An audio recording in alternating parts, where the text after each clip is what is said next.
नमस्कार मित्रांनो, मी उदय लाड पुन्हा एकदा स्वागत करतो आपल्या सर्वांचा आवडत्या यूट्यूब चॅनल माझी शेतीवर व्हिडिओ पाहणाऱ्या प्रत्येक शेतकरी मित्राचे आणि कास्तकार बांधवाचे आजच्या व्हिडिओमध्ये मनापासून खूप खूप स्वागत।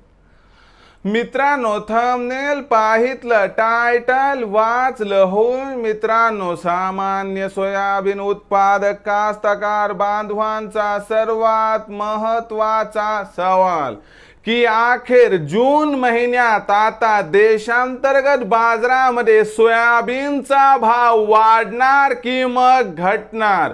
होय मित्रांनो, हा सध्याच्या कंडिशनचा सर्वात महत्त्वाचा सवाल आहे की अखेर जून महिन्यात आता देशांतर्गत बाजारामध्ये सोयाबीनचा भाव वाढणार की मग घटणार।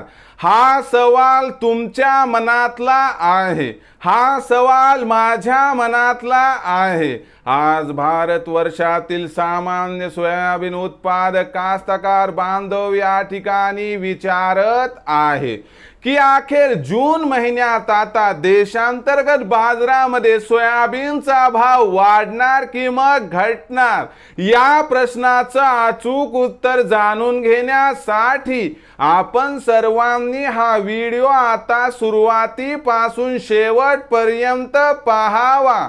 हा व्हिडिओ सुरुवातीपासून शेवटपर्यंत पाहत असताना जर आपल्याला मनापासून आवडला तर जरूर या व्हिडिओला या ठिकाणी एक लाईक करा। जास्तीत जास्त कास्तकार बांधवांपर्यंत हा व्हिडिओ पाठविण्यासाठी या व्हिडिओला या ठिकाणी जरूर शेअर करा। सबस्क्राइब करून जरूर नोटिफिकेशन बेलला ऑल करा, यामुळे येणारा प्रत्येक व्हिडिओ हा आपणास या ठिकाणी मिळत राहतो। तर बघा मित्रांनो, सामान्य सोयाबीन उत्पादक कास्तकार बांधवांचा सर्वात महत्त्वाचा सवाल की अखेर जून महिन्यात आता देशांतर्गत बाजारामध्ये सोयाबीनचा भाव वाढणार की मग घटणार। होय मित्रांनो, हा सध्याच्या कंडिशनचा सर्वात महत्त्वाचा सवाल आहे की अखेर जून महिन्यात आता देशांतर्गत बाजारामध्ये सोयाबीनचा भाव वाढणार की मग घटणार।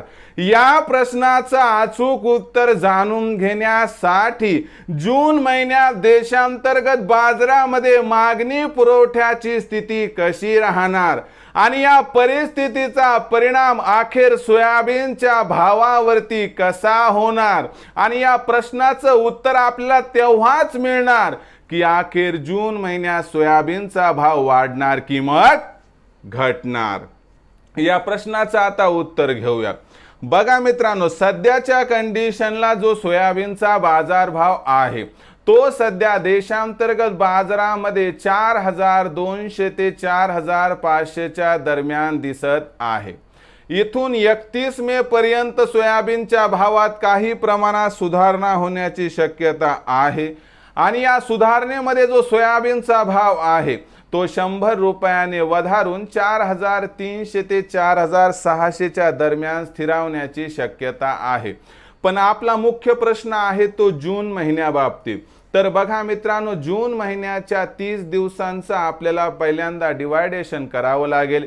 यामध्ये पहिले 15 दिवस वेगळे आणि पुढचे 15 दिवस वेगळे। तर पहिल्या 15 दिवसाचा विचार केला तर 7 जूनच्या आसपास तळ कोकणात पाऊस पडतो आणि 15 जूनच्या आसपास संपूर्ण राज्यामध्ये पाऊस हा वितरित होत असतो।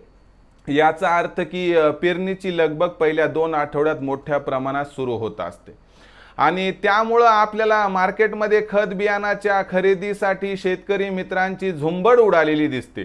आता खत आणि बियाणं खरेदी करायचं म्हटलं तर पैशाची आवश्यकता असते आणि एक गोष्ट लक्षात ठेवा की जून महिन्याच्या पहिल्या 15 दिवसांमध्ये आपल्याला मार्केटमध्ये सोयाबीनची विक्री वाढताना दिसेल। कशामुळे तर पैशाची आवश्यकता असते, म्हणून मागच्या हाताने शेतकरी मित्रांनो 15-20-30% सोयाबीन शिल्लक ठेवलेला असते। हे सोयाबीन मार्केटमध्ये येणार आणि त्यामुळे या ठिकाणी आपल्याला मागणी आणि पुरवठ्यामध्ये जी आहे ती तफावत दिसणार की पुरवठा वाढणार आणि अचानक वाढलेल्या पुरवठ्यामुळे आपल्याला सोयाबीनचा बाजारभाव 1 ते 15 जूनपर्यंत या ठिकाणी घसरताना दिसणार आहे।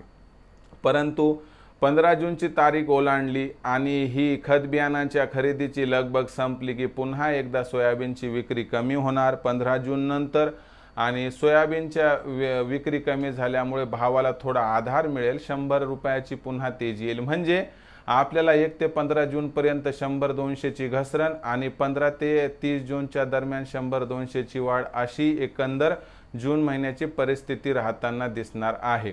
म्हणजे जून महिन्यात पहिल्या 15 दिवसात भाव घटणार तर पुढच्या 15 दिवसात भाव वाढणार, म्हणजे भाव 1 ते 30 जूनपर्यंत सध्याच्या लेव्हलला म्हणजे 4200 ते 4600च्या लेव्हलला राहणार आहेत। अशा परिस्थितीत विक्रीचा विचार करत असाल तर 4500-4600चा भाव मिळाला तर 50% सोयाबीन इथं विक्री करा, उर्वरित 50% सोयाबीन 4700-800चा भाव मिळाला तर तिथं विका, ज्यामुळे होईल आपला फायदा।